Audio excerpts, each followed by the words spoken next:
Students, welcome back to this new session. In this session, I'm starting with the module 3, that is random variables and probability distributions. But before I begin with the actual syllabus of this module, I would like to give some basic terminologies that are very important for you to understand to work with the problems. Okay, let's start with the basic terminologies here. First one amongst them is the exhaustive events. Okay, what do you mean by the exhaustive event? Any any event which consist of which consists of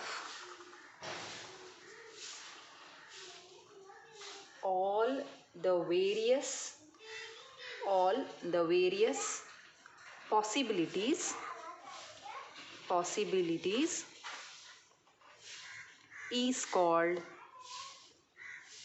an exhaustive event. You can write the definition. Okay, so any event which consists of all the possibilities involved, okay, is called an exhaustive event. Okay, next one I'll write here mutually exclusive events. Mutually exclusive events. So what do you mean by this mutually exclusive events? Okay, two or more events. Now let's understand what are independent events. Two or more events are said to be independent if the happening or the non-happening of one event does not prevent the happening or the non-happening of the other events. So how to understand this? For example, I am giving you a set of 52 cards. Okay, I'll ask you to take a card randomly. Okay, the result of that card, you know it and I know it. Again, what I will do, I'll take it back the card from you which you had picked up randomly. I'll place it back to the same bunch of cards. Okay, now I'll ask you to pick up again a card from the same bunch. Okay, the result of the second draw or the second pickup is completely independent of the one which you have done before, is it not? It is completely independent. Okay, similarly, if two coins are being tossed at the same time, the event of getting a head in both the coins is totally independent, is it not? So these two are independent events examples. Okay, so let's move on to the next terminology. Next one, let's understand what is probability in mathematical terms. If the outcome of a trial consists of n exhaustive, mutually exclusive, n exhaustive means all possibilities you are going to consider, they are how many in number? N in number, n exhaustive, and each of the possibility, they are mutually exclusive. Exclusive means what? The happening of one prevents the simultaneously happening of the other. So they are n exhaustive, mutually exclusive, and equally possible cases.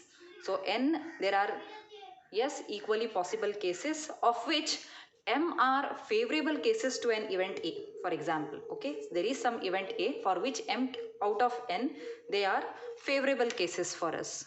Okay, for the event A. Then the probability of happening of the event E is denoted and defined as probability of E, that is P of E, probability of happening of E is equal to the favorable number of cases divided by the total number of possibilities, M divided by N.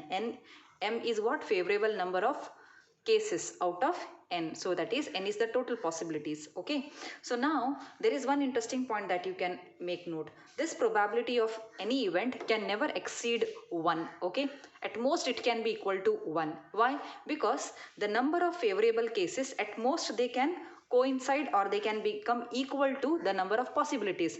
They cannot exceed that. So therefore the probability of any event will never exceed 1. Okay, this you have to remember always.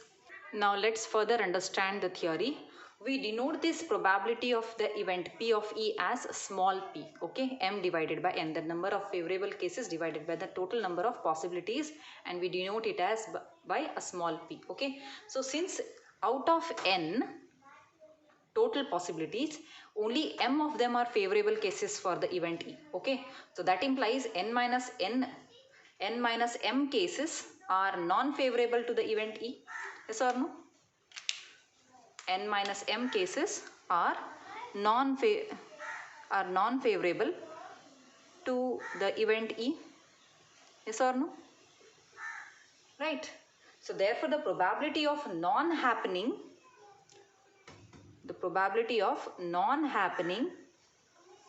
of the event E is denoted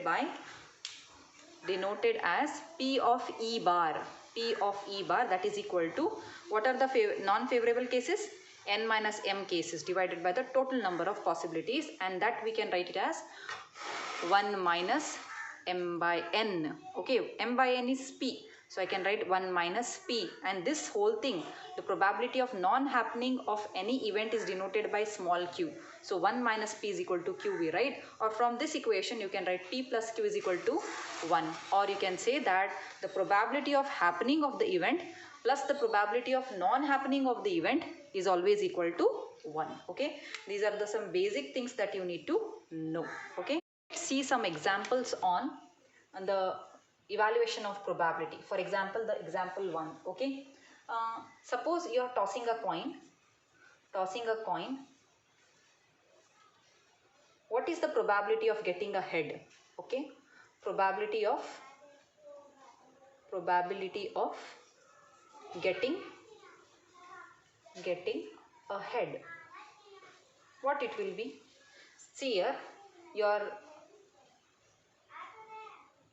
there are only two possibilities. Okay, so I will name my set S as the possibility tail and the possibility head. There are only two possibilities that can occur after when you toss a coin. Probability of getting a head, I will call it as P of H. It will be equal to only one favorable case for me, so 1 divided by the 2. Therefore the probability of getting a head is 1 by 2. Also the probability of getting a tail is also 1 by 2. Yes or no? Yes. Similarly, suppose you are throwing a dice. Okay, probability of getting an even number. Let's find out the probability of getting an even number.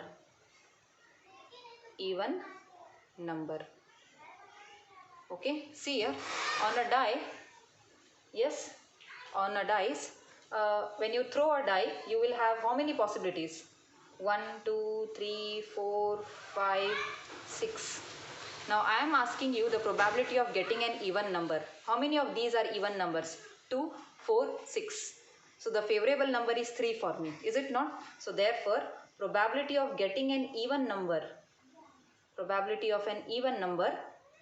is equal to 3 favorable cases divided by the total possible cases divided, that is 1 by 2. Similarly, the probability of getting an odd number is also 1 by 2. Or I can say probability of getting a number greater than 2.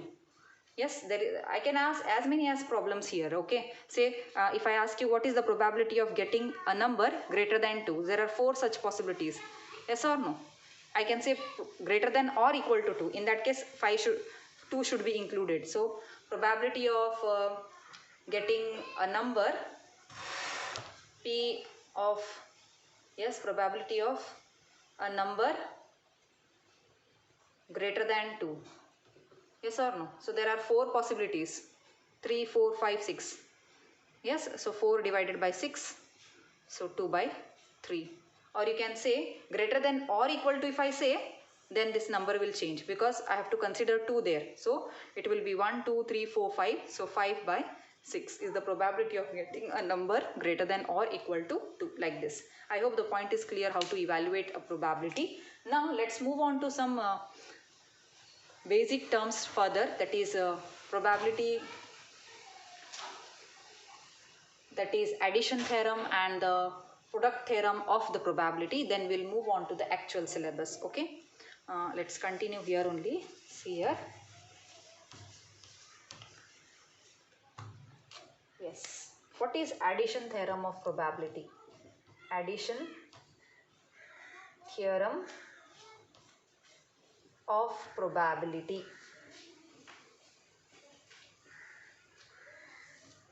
What do you mean by the addition theorem of probability? Addition theorem is given by, see here, yeah, the probability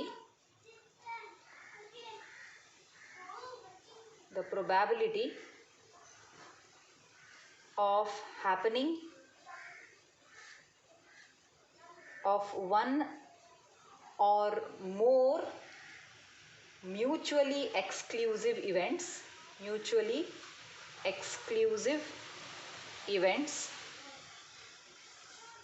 is equal to the addition of the probabilities of each of the event. For example, if A and B are two mutually exclusive events, that is, happening of A prevents the simultaneous happening of B. Okay, so if A and B are two mutually exclusive events, then by this theorem, probability of A, happening of A, or the probability of happening of B, P of A or B is equal to P of A, probability of A plus the probability of B. So always remember, if A and B are two mutually exclusive events, the probability of happening of the event A or B is equal to probability of A plus the probability of B. This is called addition theorem of probability. Okay. Next is product theorem of probability.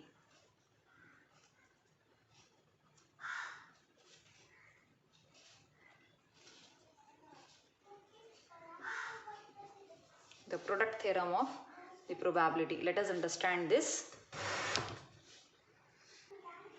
If a compound event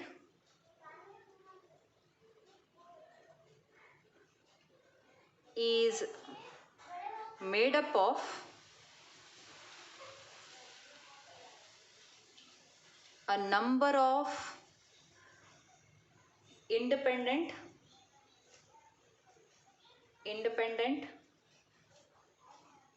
events, the probability of happening of the compound event, the probability of happening of the compound event is equal to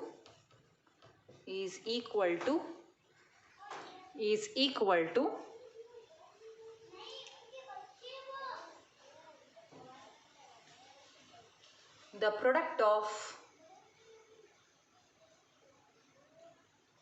the probabilities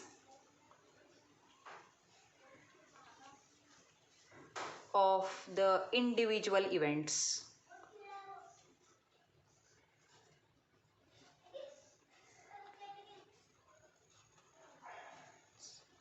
Say,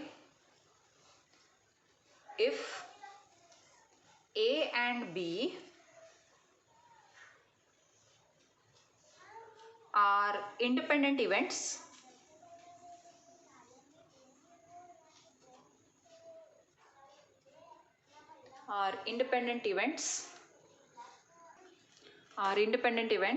then probability of P of A and B, probability of happening of A and the happening of B is equal to probability of A into the probability of B.